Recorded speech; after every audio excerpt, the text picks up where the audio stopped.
Good morning. Good morning, everyone. Good afternoon.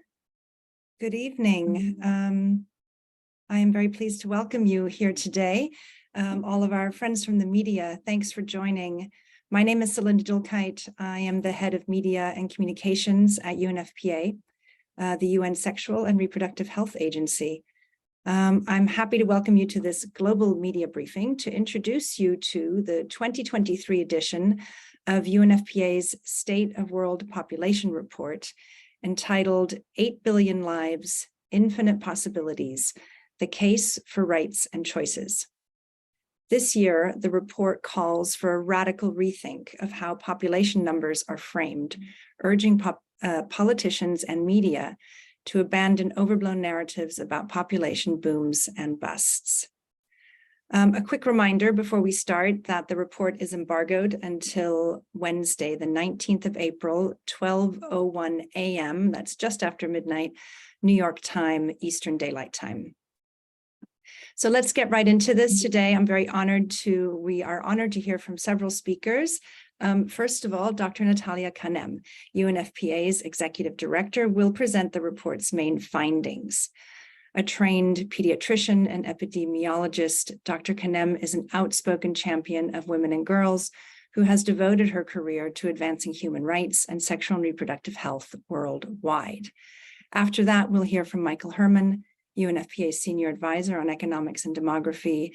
And after that, we will open the floor for questions. So in the meantime, if you have questions during the presentations, please feel free to put them into the chat box. We'll collect those as we go. And we'd be really grateful if you could include your full name and the name of the media you represent. But without any further ado, please allow me to introduce Dr. Natalia Kanem. Dr. Kanem, the floor is yours. Distinguished members of the press, dear colleagues, dear friends, world population is rapidly reordering itself.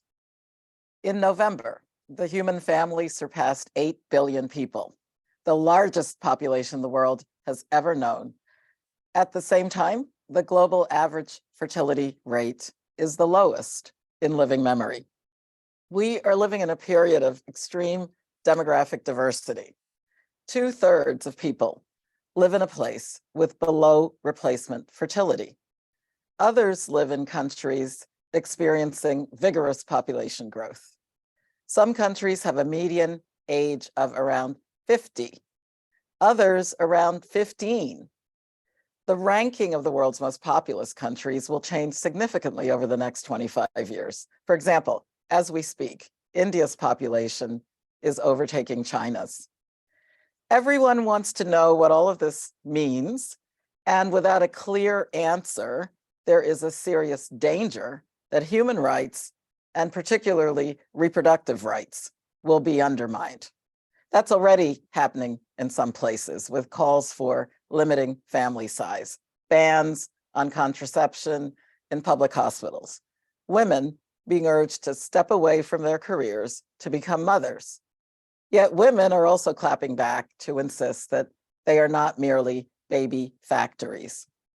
Today, UNFPA, the United Nations Sexual and Reproductive Health Agency, is launching its flagship State of World Population Report titled 8 Billion Lives, Infinite Possibilities, The Case for Rights and Choices. The report has two clear messages. First, we need to shatter the myths about population. Many say the world is overpopulated. They blame fertility rates for the climate crisis. For instance, in a recent survey, we found that the most commonly held views were that the world population is too large and fertility rates too high. According to that kind of logic, global warming is supposedly driven by proliferation of human beings on a planet of finite resources. Yet, this fallacy holds the wrong people to account. Just 10% of the world's population is responsible for fully half of all greenhouse gas emissions. The countries with the highest fertility, they contribute the least to global warming and suffer most from its impacts. A woman in the Sahel with 7 children would likely have no impact on climate change, but she and her community will experience some of the fastest rising temperatures in the world. Focusing only on fertility rate also distracts from real solutions like reducing consumption in wealthy countries. Let's also shatter the myth that low birth rates are the culprit behind aging and related economic concerns. Blaming women for producing an insufficient supply of babies ignores much more viable solutions that can be implemented while respecting human rights. For example, aging low fertility countries can increase productivity by achieving gender parity in the workforce, expanding access to affordable childcare, and by looking to migration to fill labor shortages. These population myths distract us from a real and powerful story of progress. All populations are aging, largely because we're living longer lives. Since 1990, the average life expectancy has increased by about a decade. The fertility rate varies because women are increasingly able to access reproductive health care. Our report's second main point: we've been asking the wrong question. The question isn't whether the human population is too large or too small. The question is, can everyone exercise their fundamental human right to choose the number and spacing of their children? Sadly, the answer is a resounding no. Our latest data show that 44%, almost half, of women are unable to exercise bodily autonomy, unable to make choices about contraception, healthcare, and whether and with whom to have sex. And globally, nearly half of all pregnancies are unintended. Yet many women would like to have more children and are unable to do so. The proportion of women who are actually able to meet their personal fertility aspirations is as low as 1/4 in many low and middle income countries. Why is this? We at UNFPA see the reasons every day in our work supporting sexual and reproductive health services in over 130 countries. UNFPA sees how young people still need basic information about their bodies and rights. We see how men and women struggle with limited contraceptive choice or cannot access contraception at all. UNFPA knows from our work with survivors of sexual violence that the most violent expressions of gender inequality remain ubiquitous. Experience and research show how structural conditions like sexism in the workplace and home contribute to levels of involuntary childlessness. And there remain enormous gaps in the prevention and treatment of infertility. History warns of the dangers of treating women's reproductive capacities as a tool for those in power, from the horrors of fertility targets to eugenics to laws allowing husbands to rape their wives. Over and over, we have seen power over women's bodies seized by patriarchal structures, sons, fathers, in-laws, and the state. The global community must say no to such practices. History also shows us that fear can be weaponized. Fears about overpopulation and underpopulation have long been used and continue to be used to exclude and harm people who may look different or live differently. The world will not solve the greatest challenges by treating fertility rates as the problem. Inequality is the problem. Inequality in who we count and whether or not we think they count. Our report newly shows that 500,000 births every year take place among girls aged 10 to 14 years old.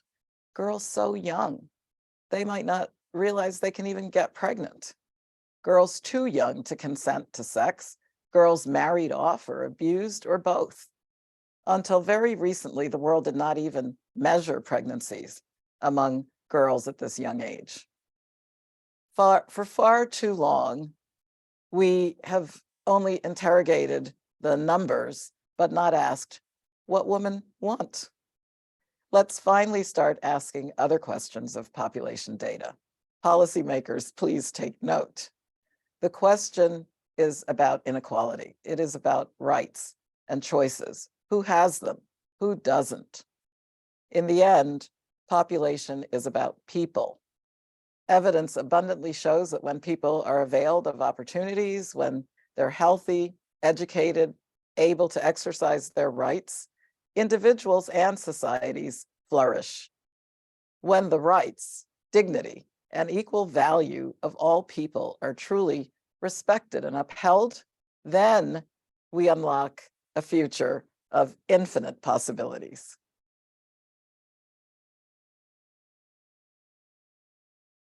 Thank you. Thank you, Dr. Knem, for this really great introduction to the report and for highlighting how important it is that we really begin to think differently and talk differently about population trends. So I will move to our next speaker. This is Michael Herman, UNFPA's Senior Advisor on Economics and Demography. And I'll just give a quick background.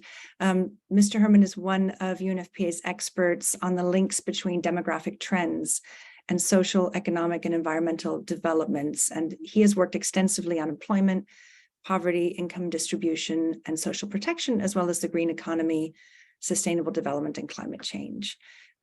So thank you so much for joining us, Michael. The floor is yours for a few comments. Thank you. Yeah, thank you so much, Celinda. Look, just a few comments indeed. Maybe the first comment is that we are not saying in this report that demographic change is not important. Demographic change is important. What's not helpful is anxieties about demographic change and some of the policy responses that are pursued in response. The UN Secretary General has said that demographic change is one of a few mega trends that shape progress towards sustainable development. Demographic change affects economies. It has implications for societies. It affects politics. Demography matters. It matters for sustainable development. In some cases, demography might pose challenges. For example, for labor markets, for pension systems, for the financing of healthcare. We need to recognize these challenges. But what I want to emphasize is also that just because demographic change might cause some of these challenges does not mean that manipulating population numbers, seeking to change demographic futures, is a meaningful, adequate, or reasonable response. So because it might be the cause, it doesn't mean it's the solution. I think that's really important to underscore. Now, we heard a little bit about the overarching concern with population numbers, and many feel that there are too many people on the planet. But we are living in a world where we have an unprecedented demographic heterogeneity, if you like, between countries. While some countries are, in fact, still having relatively high population growth, others are witnessing population decline. And what we see in countries that have a rapidly aging population, even declining population, are also anxieties about demographic change.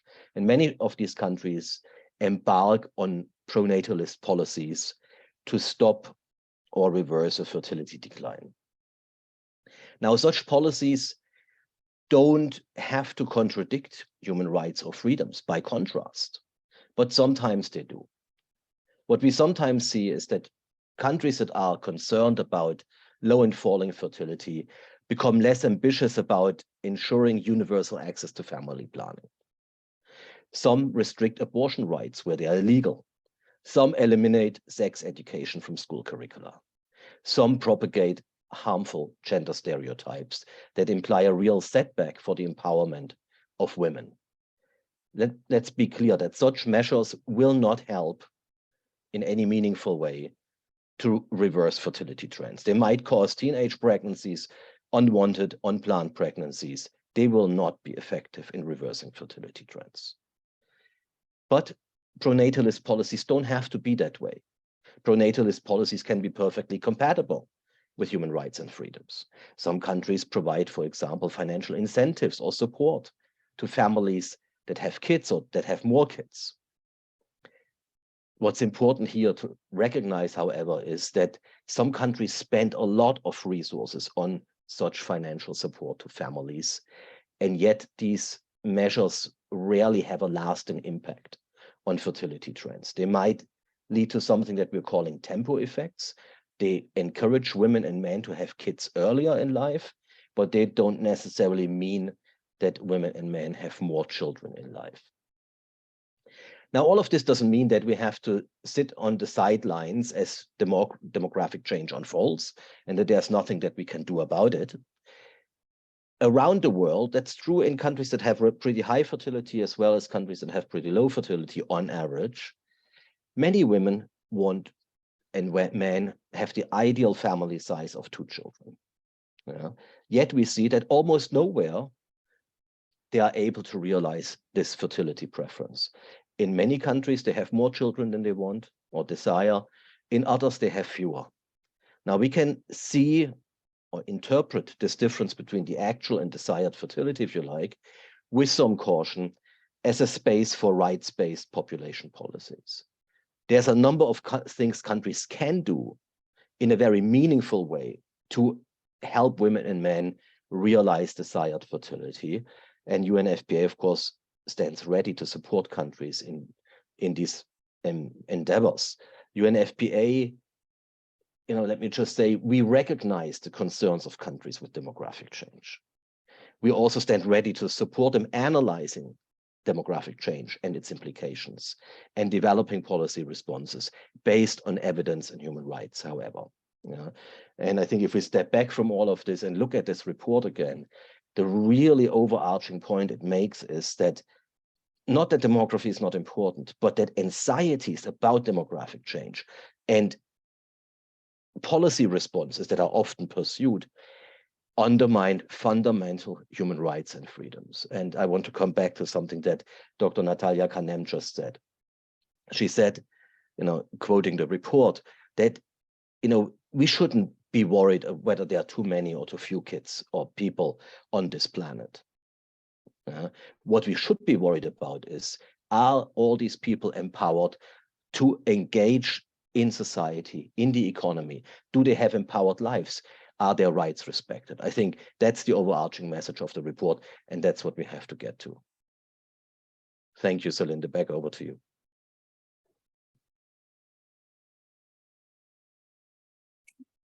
Thank you, Michael, so much for sharing your views on this, and thanks again to both Dr. Kanem and Mr. Herman. So we will now be moving on to the QA portion of this briefing, which I'm sure you're looking forward to. Again, just a little housekeeping. Please do limit yourself to 1 question at the moment so that we can get to as many journalists as possible.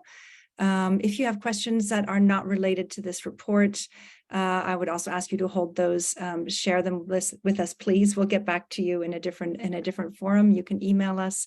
And also I should note that this session is being recorded. So in case you were not aware of that, you are now.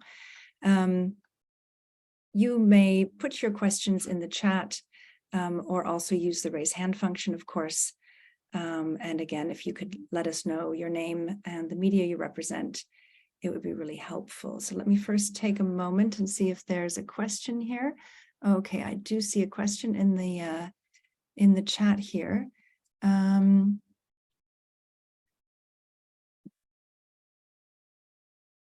Okay, should I, let's see. Maybe we'll go, I'll just read this question here, or I'll let the journalist ask. Would you like to take the floor?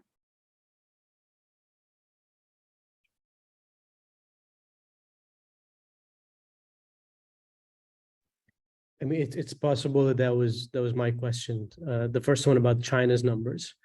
The rate of change we see, I think between the previous report and the current report, there was about a 22 million drop in the Chinese population.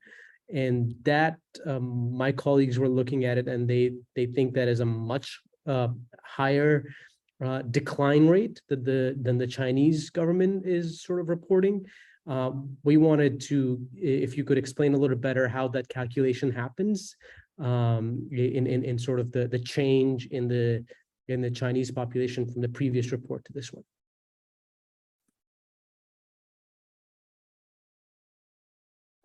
Thank you.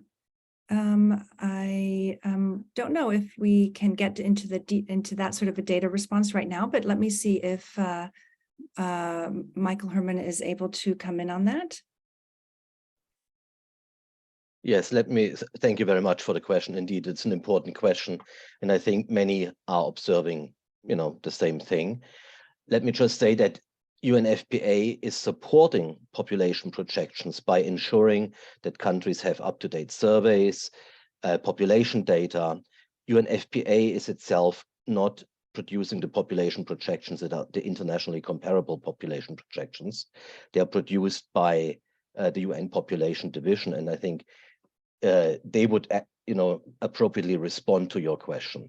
But let me just say that in UNFPA, what we try to do is support the most accurate population projections possible by supporting, for example, regular censuses and other ways of collecting population data.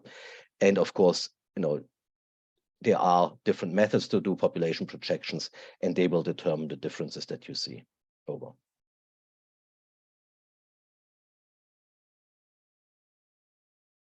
I'd like to add, Celinda, if Yes, please go I ahead. can jump in here.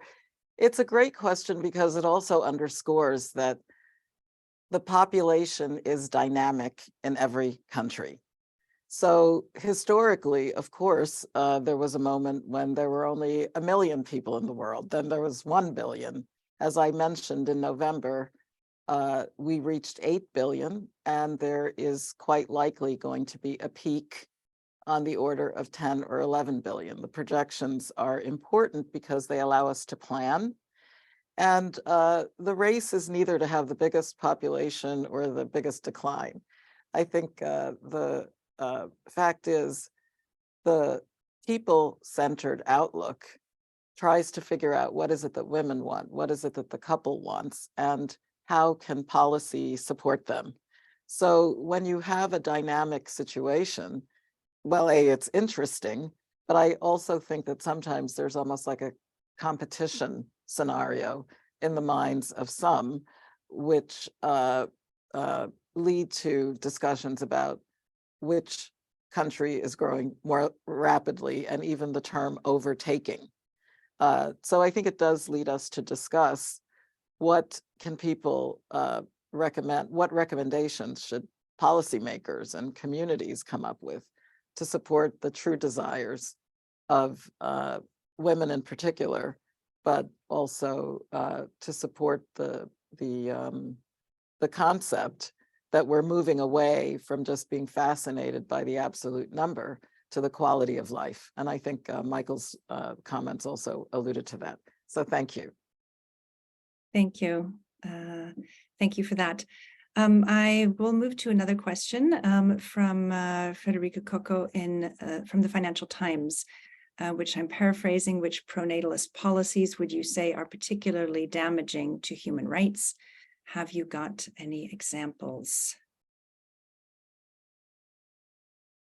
So much for the question, because even the phrase pro-natalist, again, it's embedded in a terminology, which is true, of trying to shape the direction of what the woman or the couple will do at the service of some other interests, not necessarily what their heart desires or what their family needs.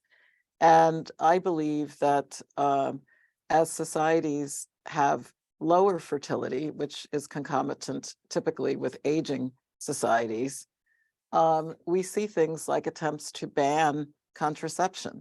I mentioned withdrawal of contraception from some public services. We also see bans on abortion as a way of manipulating outcomes where abortion is safe and legal, this is something that protects women's health. So ultimately, the list is rife, and we can certainly provide a couple of examples beyond what's in the report today. But the theme of trying to corral women's interests and force them to take decisions which either grow or reduce population is part of UNFPA's defense of the rights and choices for every individual, every woman. Thank you. Thank you for that. Right, I am going down the list here. We have a question from the Indian Express. Again, allow me to paraphrase, but if you want to fix my paraphrasing, please feel free. In India, there's been a preference for a son, and that preference has seen a gradual decline, but continues to be an important factor in overall fertility preference. How does this impact India? Or I guess any country for that matter.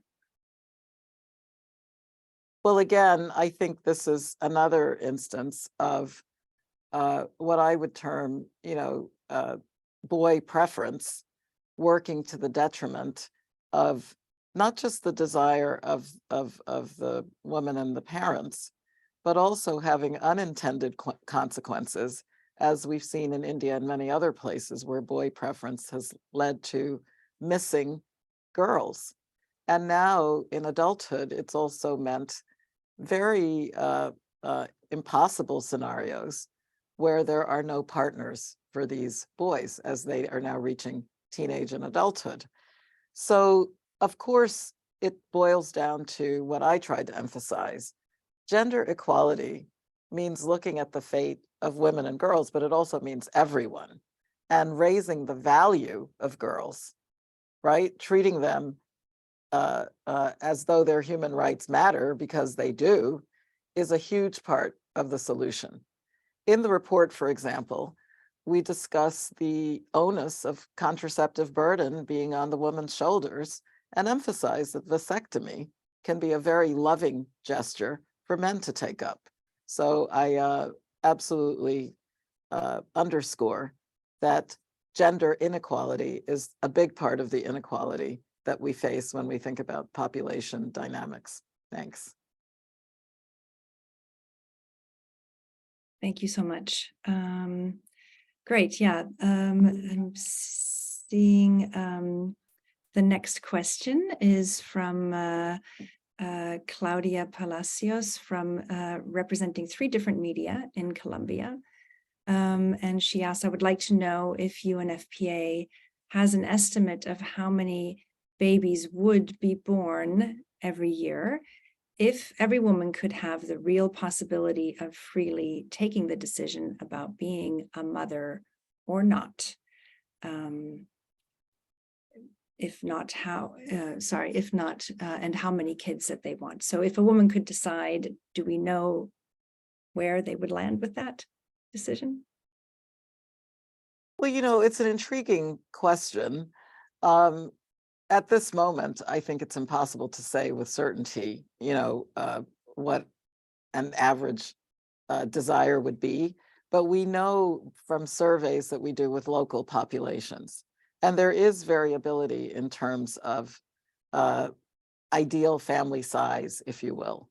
What I've noticed is that this also tracks with the fate of the newborn and the child survival rate. So it is true that in the good olden days, if you will, women had numerous children. I mean, in my grandmother's era, having a dozen children was just normal. And it was also true that many of these children did not survive. So as we've seen longevity increase and the feature of health systems keeping up with populations, the ability to factor in quality of life nowadays is really, really crucial. And this is exactly the type of question that we need to ask, not try to prescribe how many children it would be. Typically, that's not the question that's asked, but we agree that what people want should be the springboard. Thank you. I'm just going to, I see a raised hand. Great, please go ahead and introduce yourself and the media you represent. Thank you. Thank you very much. This is Nisa Nonda with CBC News, and I have a question for Dr. Natalia. Just to humanize some of the figures in this report, are there any anecdotes you could share when the report says 257 million women worldwide have an unmet need for safe, reliable contraception? Are there any anecdotes you could share on what that has meant for them, the alternatives they're taking? And if you could just zoom in to a specific place, that would be helpful. Thank you. Well, sure. I mean, again, this is a great question because it centers people. And I'm struck by the country of Niger, where today there's the highest fertility rate. On average, a woman has 7 children, 6.9. And so that means that some women may have 14. Of course, some will have none or 1. But Niger is a least developed country. It's a country with high death rates among women, especially during pregnancy and childbirth. It has high child marriage, and it has political will in the form of a government that's really looking to try to improve the fate and fortunes of the population, and uplifting women's education is one of the things that UNFPA works with this government to do. So there I have met many, many women who understand the difficulties. It's also a country that's facing desert climate issues, who understand the difficulties of having a big family when you have to figure out how to feed and clothe and educate the children. The failure of the system, and that's something that we are trying literally daily to help with, is that the health system is underserved, and the woman can walk so many miles to get to the health post, and being sure that contraceptives that are of her choice are available, that there are nurses and midwives that can counsel her and her husband.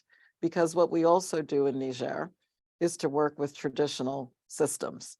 The husband schools, the École des Maris that UNFPA fields in Niger, enlists men in understanding the grave risks and dangers of pregnancy and the benefits of contraception and spacing, and also choosing the number of children. I'm also gratified to see that the religious authorities there and the traditional chiefs, the chefs traditionnels, have been in the forefront of embracing contraception as a means of improving the welfare of the family, but also helping the community to be able to prosper. The issue also of free choice was underscored when we surveyed countries to see, are women freely able to decide on their own, I would like to take contraception. I have to tell you that many women prefer to have either injectable or, insert contraception that's long-term, because they don't have to negotiate with a system that may be trying to limit their ability to decide that they really do not want to be pregnant every year.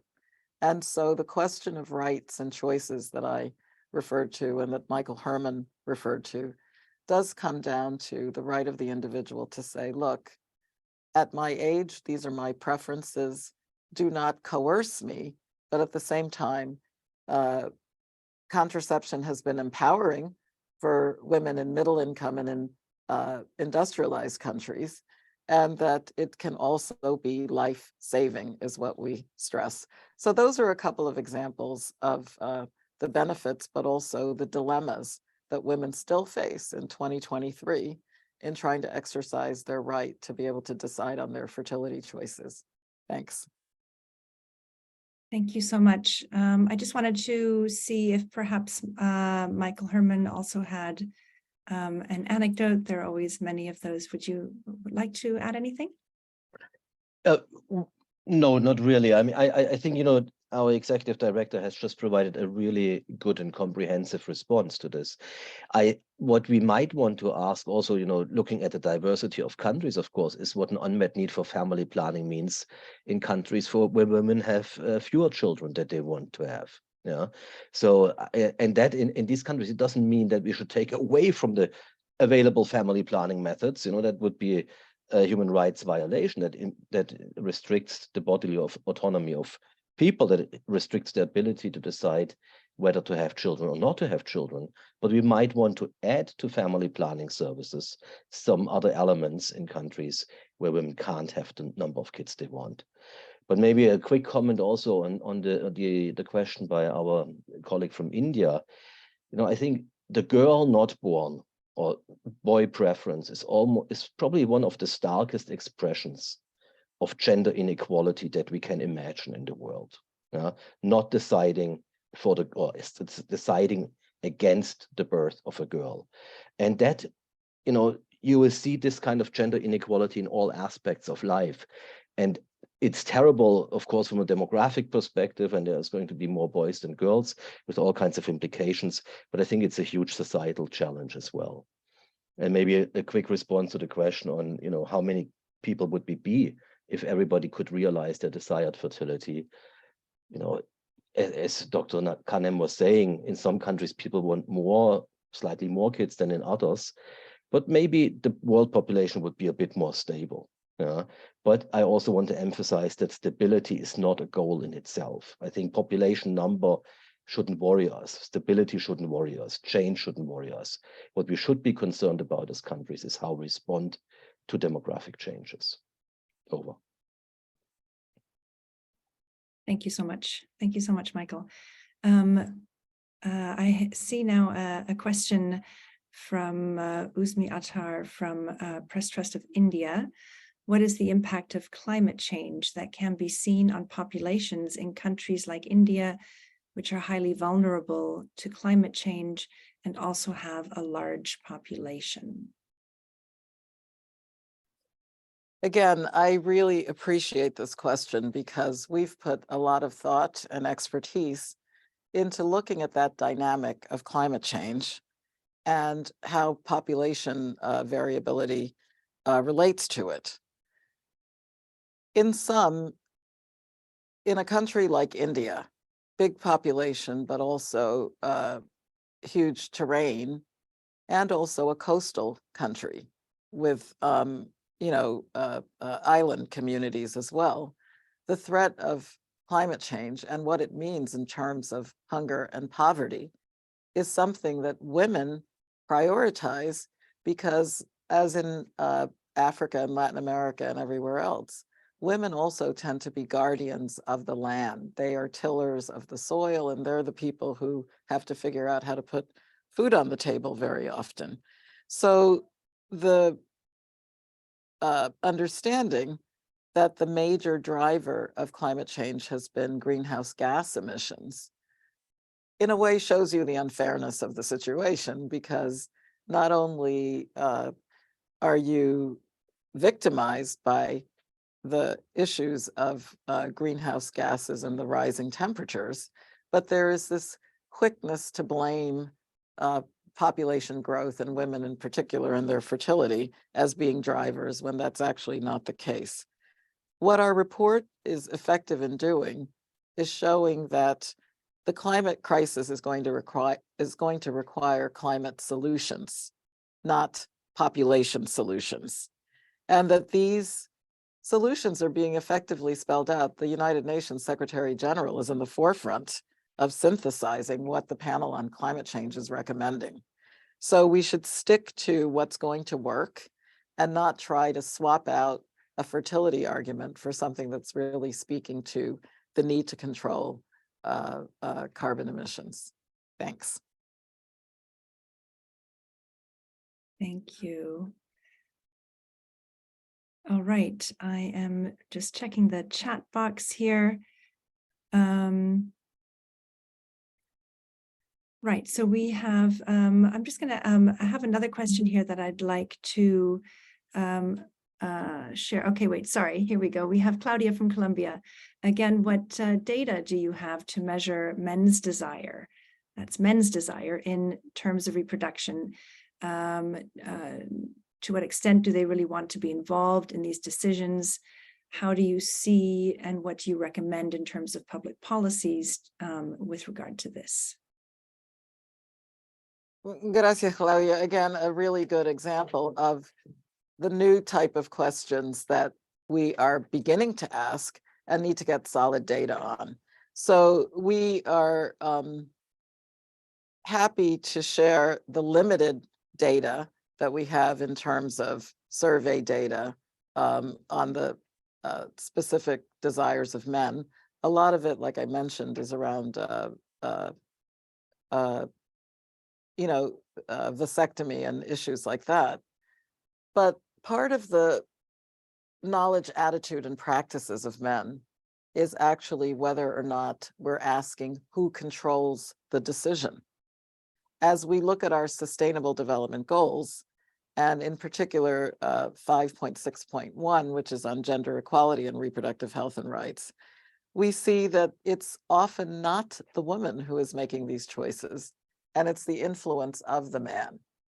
Hence, I believe that this is going to be a ripe area for research because we need to shift the balance and the blame from the shoulders of women and to understand that the consequences of childbirth, the risks to begin with of pregnancy and childbirth are huge, and maternal mortality is still an issue today, lamentably. But the fate and future of the family unit, the questions around dynamics of gender preference have come up, boy, girl, but it leads also in an age of technology to the need for a depth of understanding as to how we are going to link preferences to manipulation of the periods of gestation and family choice. So really ripe area for research.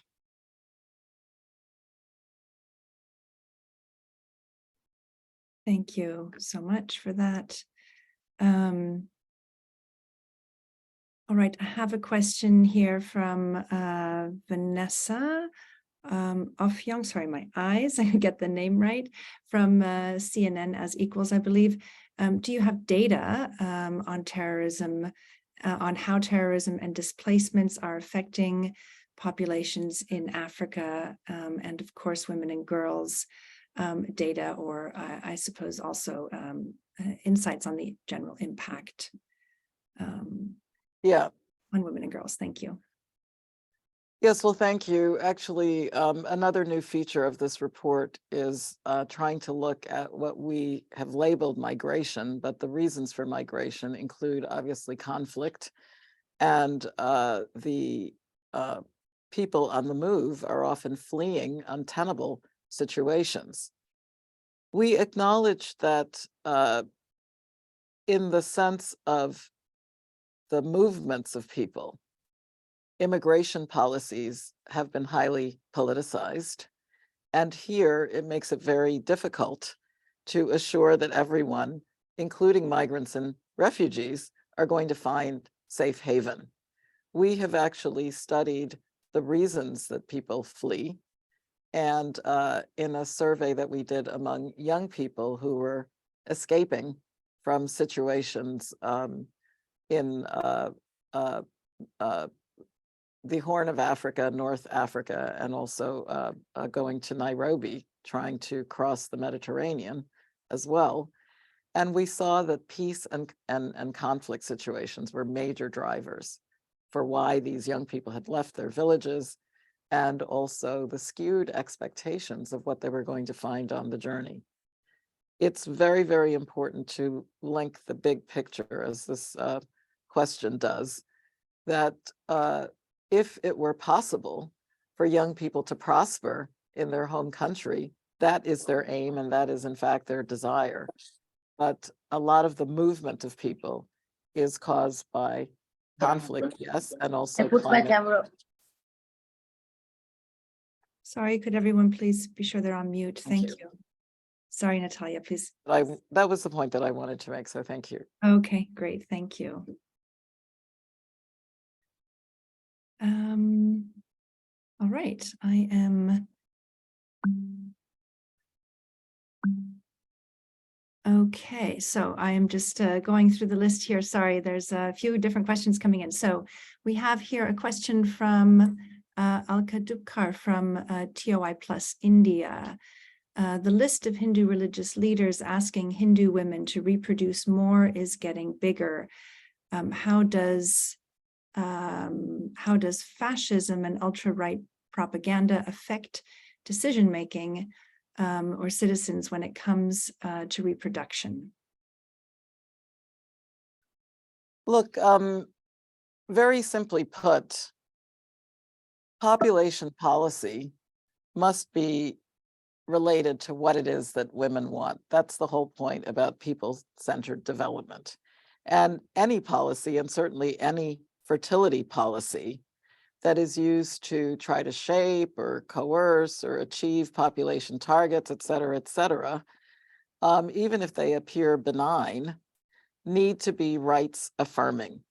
The report shows very clearly that attempts to control population not only typically do not work, but they also abrogate the human rights discussion that I spoke to earlier.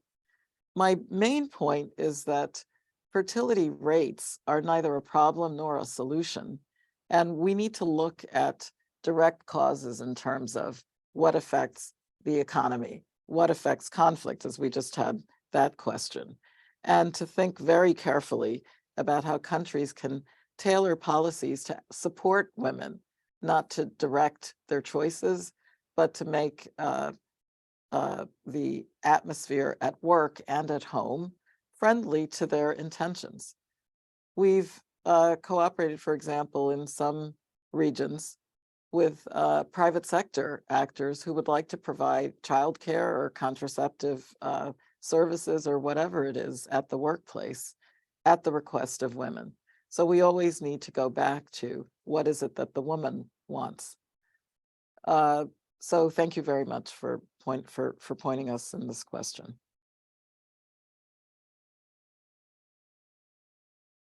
Thank you. And just looking at the question, I think that also answers the question from the Times of India on the role of religion in terms of reproduction.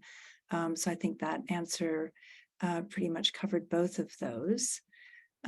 So I am moving along. We now have a question from Anna Louise Sussman, freelance journalist. Thank you for this report and briefing.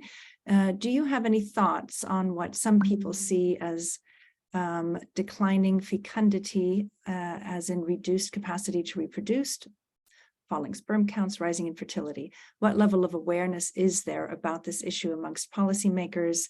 Have you seen any proactive policy response beyond expanding access to ARTs? That's assistive reproductive technology, I believe.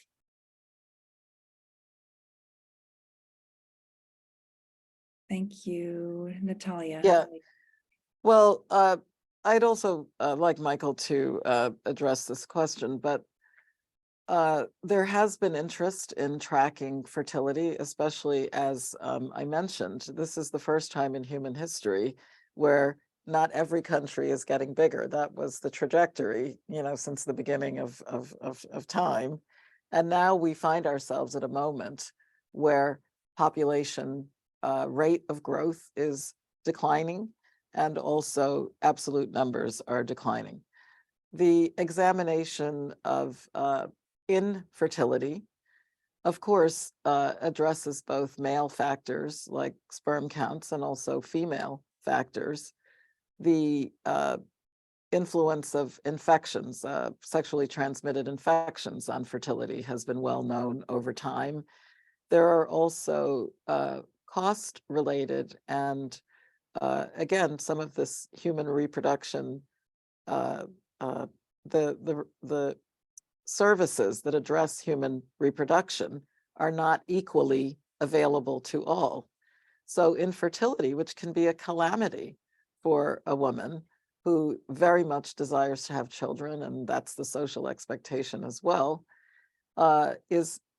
since the treatments tend to be highly expensive and highly centralized at the big hospital or the big clinic in the big city, the remedies for looking at infertility are another aspect of inequality that we need to carefully ponder.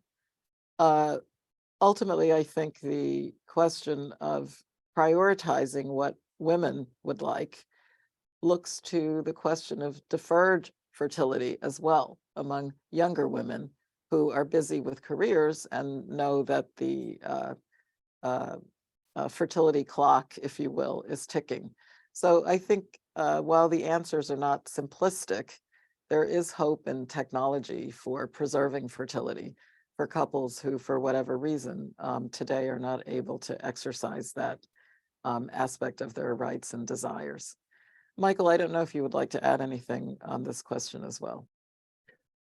Just briefly, let me say that we are generally much better in tracking female infertility than male infertility, and that itself is an inequality, that we really should be addressing in some ways.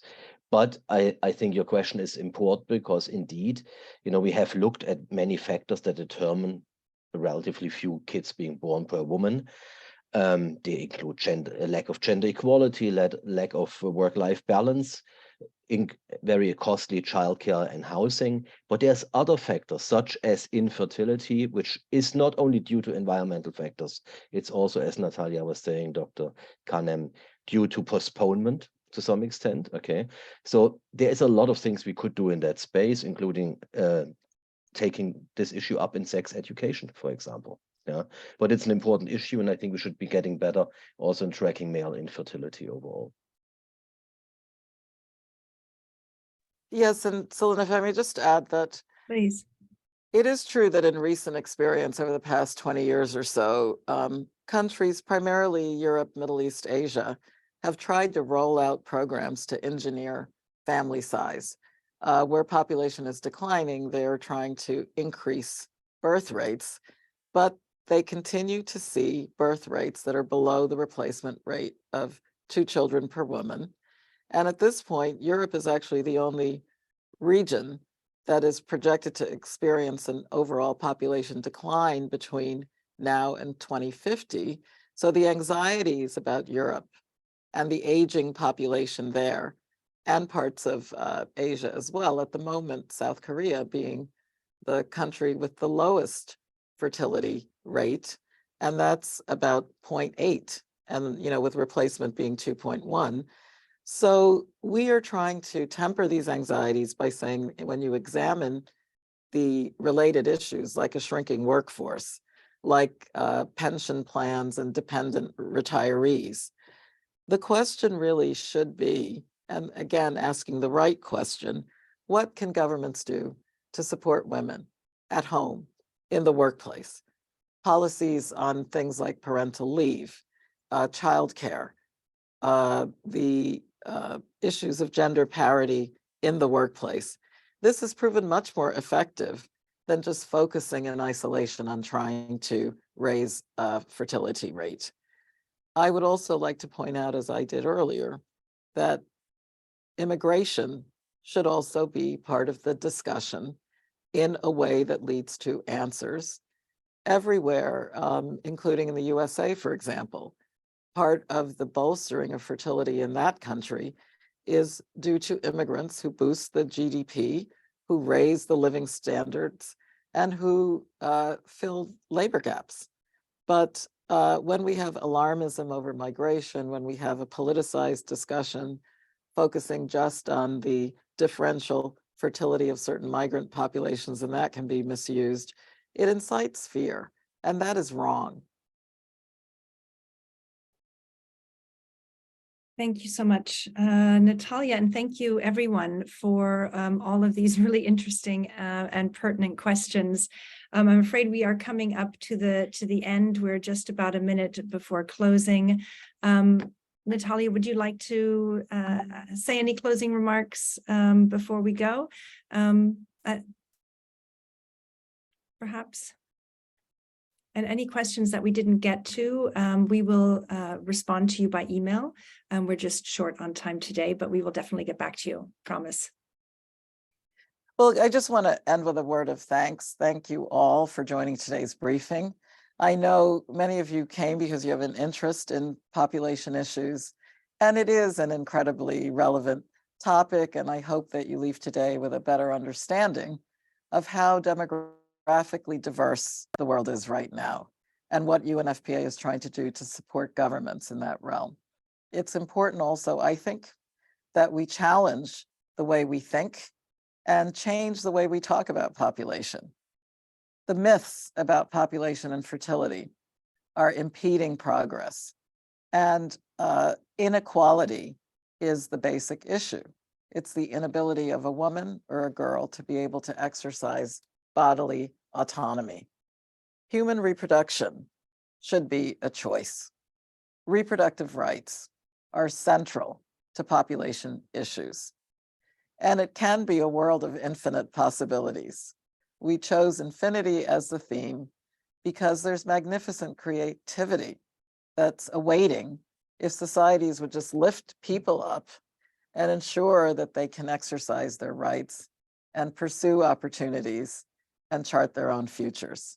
Thank you again.